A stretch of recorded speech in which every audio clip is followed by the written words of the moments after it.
Você está ouvindo Em Segundo Plano, conteúdo feito para ser ouvido, não assistido. Este episódio foi pensado para acompanhar seu foco, enquanto você estuda, trabalha ou reflete. De onde vêm as boas ideias? Se a gente parar para pensar, a imagem que vem à mente é quase sempre a mesma, né? A lâmpada acendendo. A lâmpada acendendo, a maçã caindo na cabeça de Newton, aquele momento eureka no meio do banho. É uma imagem ótima, super cinematográfica. Sim, vende bem a ideia. Vende muito bem. Mas a questão é, será que a inovação acontece mesmo nesse estalo, sabe? Nesse flash de genialidade? O material que a gente tem para hoje, ele sugere que talvez essa história não seja bem assim. Vamos mergulhar nas ideias de Steven Johnson, autor do livro De Onde Vêm as Boas Ideias, e em algumas das palestras dele. Certo. E a proposta dele é basicamente virar essa noção de cabeça para baixo e investigar o que realmente está por trás dos grandes saltos criativos. E acho que o nosso objetivo aqui é justamente fugir dessa imagem do gênio solitário. Em vez de focar na pessoa, o Johnson olha para os lugares, para os ambientes. Os ecossistemas, né? Exato. Ele se pergunta que tipo de ecossistema, ao longo da história, consistentemente produziu mais inovação. A ideia é entender os padrões por trás da criatividade para talvez, quem sabe, conseguir recriá-los. Ok, vamos começar por aí então, desconstruindo esse mito. Palavras como epifania, rasgo de entendimento, o Johnson diz que elas nos enganam. Elas vendem uma ideia errada. Exato, vendem a ideia de que a inovação é um evento único que acontece num instante. E é aí que ele apresenta o primeiro conceito que, para mim, muda o jogo. A intuição vagarosa, ou the slow hunch, em inglês. Ele argumenta que a maioria das grandes ideias, elas não surgem de repente. Elas ficam cozinhando. Perfeito. Elas passam anos, às vezes décadas, incubando no fundo da nossa mente.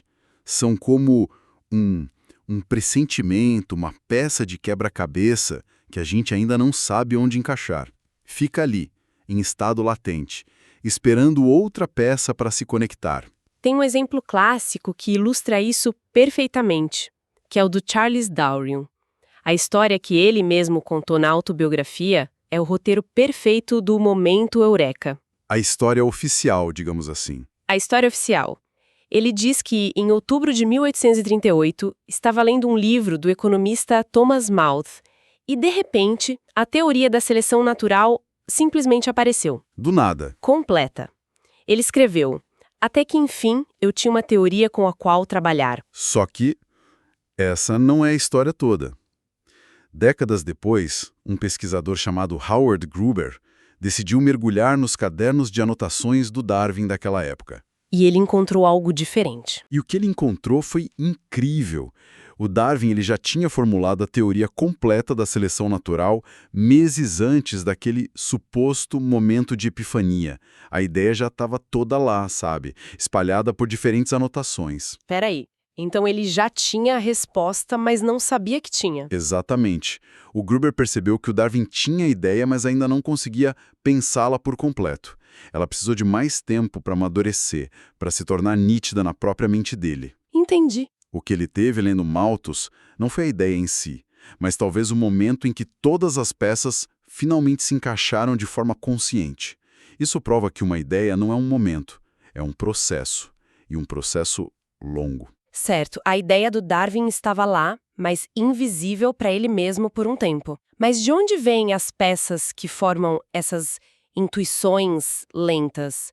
Elas surgem do nada ou são construídas com o que está ao nosso redor? Essa é a pergunta-chave, e nos leva a outra ideia central do Johnson. As inovações raramente são criadas do zero. Na maioria das vezes, elas são Remendadas. remendadas. Sim, remendadas com as peças, as tecnologias e os conhecimentos que já existem. Tem uma história fantástica sobre isso. Um designer chamado Timothy Prestero. Ele estava lidando com um problema trágico. Incubadoras neonatais de $40 mil eram doadas para vilarejos em países em desenvolvimento. Certo, uma ótima iniciativa, a princípio. Pois é, só que elas funcionavam por um tempo e na primeira vez que quebravam, morriam. Ninguém no local sabia consertar aquela tecnologia avançada e não havia peças de reposição. É um problema clássico. A gente exporta a tecnologia, mas não o ecossistema necessário para mantê-la funcionando. Exato. E a solução da equipe do Préstero, nossa, foi brilhante. Em vez de pensar em mais tecnologia, eles se perguntaram: o que existe em abundância por aqui? O que as pessoas sabem consertar? Eles inverteram a lógica. Totalmente. A resposta foi: carros. Em quase qualquer lugar do mundo tem alguém que sabe dar um jeito no motor de carro. Então, eles projetaram e construíram uma incubadora neonatal feita inteiramente de peças de automóvel. Não acredita. Sim, faróis para aquecer, ventiladores de painel para circular o ar, alarmes de porta para os alertas, tudo alimentado por uma bateria de carro. É uma ideia genial. E o que mais me chama a atenção é que ela subverte a lógica do Vale do Silício, que sempre busca a próxima grande invenção. Sim. Aqui, a inovação foi olhar para trás, olhar para o que já existia. É quase um ato de humildade criativa. Eles não inventaram nada novo, apenas recombinaram o que já estava lá de uma forma que fazia sentido para aquele contexto. E essa ideia de recombinar peças me faz pensar que, para isso acontecer, as peças precisam se encontrar. A intuição de uma pessoa precisa colidir com a de outra. E é exatamente esse o ponto. Boas ideias surgem da colisão entre pequenas intuições. Muitas vezes, uma pessoa tem metade de uma solução e nem sabe. E outra pessoa tem a outra metade. Exato. Outra pessoa do outro lado da cidade ou do mundo tem a outra metade. A inovação acontece no espaço onde essas duas metades podem se encontrar. E, historicamente, alguns espaços foram muito melhores nisso do que outros. Como os famosos cafés da Inglaterra durante o Iluminismo, um dos exemplos favoritos do Johnson. Adoro esse exemplo. Curioso pensar que, antes da popularização do café, a bebida padrão na Europa do café da manhã ou jantar era o álcool. Cerveja e vinho. Cerveja é vinho, porque era mais seguro do que a água. Então a sociedade inteira trocou um depressor por um estimulante. Só essa mudança química já deve ter tido um impacto cognitivo enorme. Sem dúvida. Foi um upgrade neurológico em escala social. Mas o que o Johnson argumenta é que o mais importante não foi a bebida, foi a arquitetura do lugar. Os cafés eram o que ele chama de redes líquidas. Redes líquidas, gostei. Eram espaços onde um poeta podia conversar com um cientista, um comerciante com um filósofo. Pessoas de diferentes classes e profissões se misturavam de uma forma inédita. E as intuições delas, suas ideias incompletas, podiam se chocar, se conectar e, como diz o autor Matt Ridley, fazer sexo. E isso não é só uma anedota do século XVIII, certo? Existe evidência moderna de que esse tipo de ambiente, esse caos, funciona. Sim, e é fascinante. O pesquisador Kevin Dunbar queria descobrir onde as grandes ideias científicas realmente nascem. Ele instalou câmeras em vários laboratórios de biologia, tipo um Big Brother da ciência. Para observar o dia a dia. Exato, para observar o dia a dia dos pesquisadores. A imagem que a gente tem é a do cientista sozinho, olhando no microscópio e, de repente, eureka! O gênio isolado, de novo. Pois é. Mas não foi isso que ele encontrou. Ao analisar horas e horas de gravação, o Dunbar descobriu que os momentos de grande avanço, eles quase nunca aconteciam com o cientista sozinho. E onde aconteciam? Eles aconteciam de forma consistente na mesa de conferência, durante a reunião semanal do laboratório. Era ali que todos compartilhavam não só os sucessos, mas principalmente seus erros, seus dados esquisitos, os enganos. É no erro que a coisa acontece. É nesse caos de informações imperfeitas que a intuição de um cientista se conectava com o erro do outro, gerando uma nova hipótese. Aquela mesa de reunião era o café do século XXI. Certo. Então temos a intuição vagarosa, as ideias remendadas, a colisão de informações em ambientes férteis. Tem uma história que parece amarrar tudo isso de uma forma espetacular. A invenção do GPS. Ah, essa é a melhor. A cena é a seguinte: outubro de 1957. A Guerra Fria está no auge e a União Soviética acaba de chocar o mundo, lançando o Sputnik, o primeiro satélite artificial da história. Um momento tenso. Muito. E no Laboratório de Física Aplicada da Universidade Johns Hopkins, nos Estados Unidos, dois jovens pesquisadores, Gear e Weifenbach, estão almoçando na cafeteria. A cafeteria, mais uma vez, como palco da história. Sempre ela. E no meio da conversa, surge uma pergunta movida por pura curiosidade de nerd. Ei, será que a gente consegue ouvir esse negócio? Boa pergunta. Eles eram especialistas em recepção de micro-ondas. Então eles voltam para o escritório, improvisam uma antena e depois de algumas horas conseguem captar o famoso bip-bip do Sputnik passando sobre eles. E é aí que o conhecimento técnico deles entra em jogo. Eles percebem que o bip não tem um tom constante. Não tem. A frequência muda sutilmente à medida que o satélite se aproxima e se afasta. E eles sabem exatamente o que é isso. O efeito Doppler. A mesma física que faz o som da sirene de uma ambulância mudar quando ela passa pela gente. E eles têm uma intuição... Uma intuição vagarosa. Exato.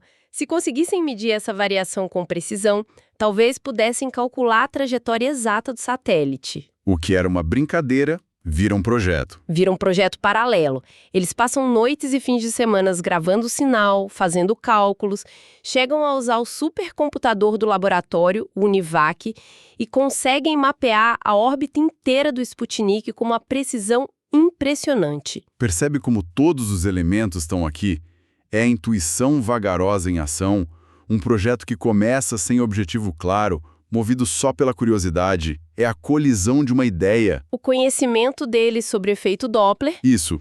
com o evento externo, o lançamento do satélite. E tudo começa num ambiente de troca informal. Perfeito. E aí vem o ponto de virada. O chefe deles fica sabendo do projeto e o chama para uma reunião. E ele faz a pergunta que muda tudo. Ok.